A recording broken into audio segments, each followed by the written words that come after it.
So it's pie day, gotta make a pie, and there's two parts to making a pie, the crust and the filling. Say a blackberry filling and a butter crust. Sugar goes in the filling, salt goes in the crust, but there's flour in both the filling and the crust, so that's convenient. We only have to add it once. Then grab your Venn spoons and mix it up. Yeah, that's looking pretty good. And here's our finished crust.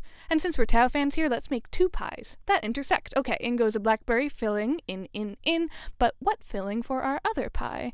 Let's use fresh peaches. Chop, chop, chop. Okay, there we go. So we have a blackberry peach Venn Piagram, but what goes in the middle? You might think a mix of the two for a blackberry peach pie, if you're thinking of each pie section as an entire category, but if you're thinking of each individual thing in each section, it wouldn't make sense to put peaches in the blackberry circle or blackberries in the peach circle, and there's no fruit that's both a blackberry and a peach. Yet.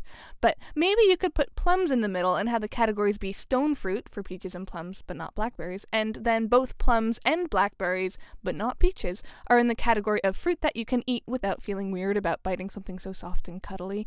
Then you could put apricots in with the peaches, nectarines in with the plums, and lots of stuff in with the blackberries if you wanted. But I don't have all that, and we need something for this middle section, and the obvious answer is fish. Fish makes sense. Because the pointy ovally shape of the middle section, if the circles are overlapping such that they intersect each other's centers, this shape is called vesica Pisces. Pisces like fish, and vesica means bladder. Fish bladder. That's what this shape is called, so I put fish in it. Well, people put fish on pizza, and that's a kind of pie. Okay, so it's pie day. Gotta make a fish pizza pie.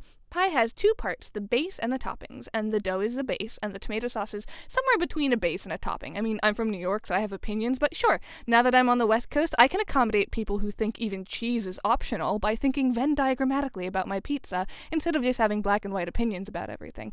And in the last section goes things that are just topping and not standard pizza base, like anchovies. Okay, so we're going to have two overlapping pies, one for saltwater fish and one for freshwater fish.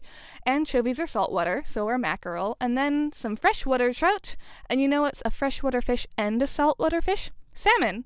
All that work to swim out to sea and then jump back at waterfalls to spawn just so they can end up in the honorable vesica Pisces position of the Pie Day Pisces pizza piagram. Okay, let's get that in the oven, but how are we gonna cut it once it's done? Luckily, Euclid figured this one out thousands of years ago. Just pretend you're doing a ruler and compass construction of the equilateral triangle.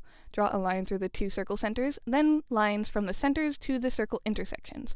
And if you actually wanted to use a number pi today, here's some homework. And it actually smells really good. Let's check it out. Oh, perfect. There we go. A Pie Day Pisces pizza piagram. Okay, happy Pie Day. Bye. Oh wait, let's do Euclid to it. Okay, yep, we sure did some geometry to a pie with fish on it. Okay, bye.